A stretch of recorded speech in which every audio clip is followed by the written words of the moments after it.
বিশ্বাস করো, এই জামানায় এসে তুমি আমার মতো একটা লয়াল পার্সন পাবা। তুমি জানো এটা তোমার 14 পুরুষের ভাগ্য।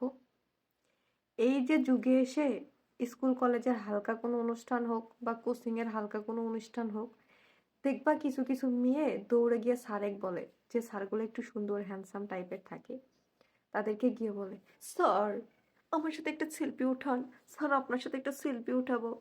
এই কথাগুলো বলে স্যারের সাথে কাপল পিক উঠায়। হ্যাঁ, ওঠানোর পরে স্টোরি দেয়, my favourite sir, my favourite my favourite এই যে স্টোরিগুলো দেয়। হ্যাঁ, এই আমি এত দূর পর্যন্ত আসছি, এত বড় হয়েছি, পড়াশোনা করছি, আমি কখনো কোনো স্যারের সাথে বলি নাই স্যার একটা সেলফি উঠাবো, স্টোরি দেই নাই my favourite sir, my favourite, এইসব কোনো স্টোরি দেই নাই। তাহলে ভাবো তুমি কত বড় একটা লয়াল বেডি বাবা।